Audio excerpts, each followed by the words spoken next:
एक बंद फैक्ट्री में दो लड़कों ने इत्तेफाकी तौर पर अचार की टब का ढक्कन खोला तो 100 साल से इस अचार में बंद एक आदमी निकला, जिसे देखकर लड़के डर जाते हैं। पता चला ये शख्स 100 साल पहले उसी फैक्ट्री में अचार बनाता था और एक दिन अचानक उस बड़े से अचार के टब में गिर गया। उसकी बदकिस्मती के उसी दिन ही फैक्ट्री हमेशा के लिए बंद कर दी गई। ये शख्स, जिसका नाम अर्शल है, अचार वाले तालाब में 100 साल बंद होने के बाद अब इन दो लड़कों की वजह से इत्तफाकन आज़ाद हो गई। और अब दिखाया जाता है कि कुछ साइंसदान उसके इस तरह अचार के अंदर जिंदा रहने पर बहस कर रहे हो। और यहाँ उसे बताया जाता है कि उसकी बीवी को मरे हुए 80 साल हो चुके हैं, जो कि उसका पोता होता है जिसका नाम बैन होता है, और वो बिल्कुल उस जैसे दिखता है। बस अर्शल की दाढ़ी होती है और बैन दाढ़ी नहीं रखता। जब दोनों पहली बार मिलते हैं तो जोश में दोनों एक दूसरे को गले लगाते हैं। फिर बैन अर्शल को अस्पताल से बाहर ले जाता है, जहाँ अर्शल को पता चलता है कि दुनिया बिल्कुल बदल चुकी और वो सब कुछ खत्म हो चुका है जो वो जानता था। बैन उसे उसकी बीवी के कब्र पे ले जाता है, जहां वो कहता है कि यह कभी एक खूबसूरत कब्रिस्तान था, लेकिन अब यह तकरीबन एक कबाड़ खाना है। अर्शल को बिलाखिर अपनी बीवी की कब्र का पत्थर मिल जाता है, लेकिन अचानक एक बिलबोर्ड से गंदगी का ढेर इस पर गिर पड़ता है, जिससे अर्शल बहुत उदास हो जाता है। बैन और वो अपने खानदान के लिए दुआ करते हैं। तभी वहाँ कुछ कारकुन आ जाते हैं जो दरअसल वही बोर्ड बनाने आते हैं जिससे अभी कचरा गिरा था। अर्शल उन्हें वो बोर्ड वहाँ से हटाने को कहता है और इसी बात को लेकर उनके बीच लड़ाई होती है और वो इन मजदूरों को बुरी तरह पीटता है, जिससे अर्शल और बैन दोनों को जेल हो जाती है। अब दिखाया जाता है कि बैन ने अपनी सारी कमाई जमानत के लिए अदा कर दिया और अब उसके पास कोई पैसा नहीं बचा। इस बात को लेकर उसके और अर्शल के बीच तू मैं हो जाता है और अर्शल नाराज होकर घर से निकल जाता है।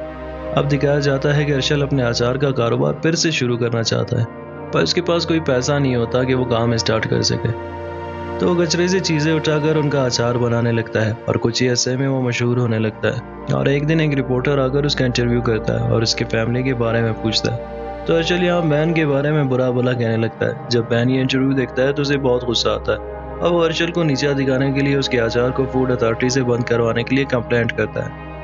और अब दिखाया जाता है कि अर्शल के अचार वाले बिजनेस को फूड अथॉरिटी ने यह कहकर बंद करवा दिया कि उनका अचार मेयारी नहीं है।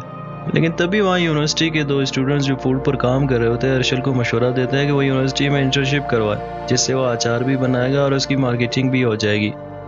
दरअसल ये आइडिया काम कर जाता है और इंट्रेंस की मदद से अचार तेजी से फरोख्त होना शुरू हो जाता है और वो अपनी बीवी की कब्र के पास मौजूद बिलबोर्ड खरीदता है और खानदान के वकार का दिफा करते हुए उसे नीचे ले जाता है। बाद में बहुत से सरमाकार अर्शल से रब्ता करते हैं। वो इसकी तामीर में मदद के लिए लाखों डॉलर की सरमायाकारी करने को तैयार है। अचार की दुनिया में अर्शल एक मशहूर कारोबारी शख्सियत बन गया है। ये सब देखकर बैन को इस पर और भी रश्क आता है। वो बैन के अपार्टमेंट में आता है और बैन से अपनी कामयाबी के बारे में डींगे मारता है और बैन ने मौके से फायदा उठाते हुए अर्शल को ट्विटर इस्तेमाल करने का मशवरा दिया।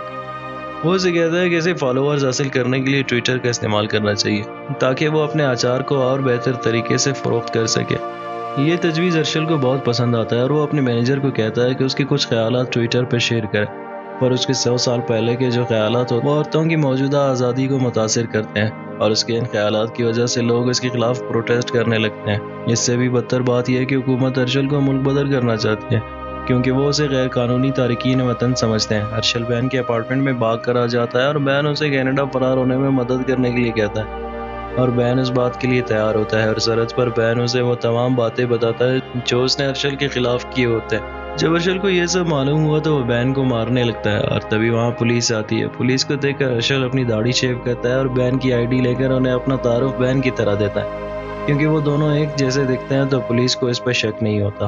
और दूसरी तरफ बैन गिरफ्तार कर लिया गया क्योंकि बैन का सारा सामान छीन लिया गया था। वो खुद को साबित नहीं कर सकता तो बैन के साथ अर्शल जैसा सलूक किया जाता और उसे मुल्क बदर किया जाता है, जहां वो मकामी जुबान नहीं जानता, उसे कुछ नहीं मालूम कि वो क्या करे।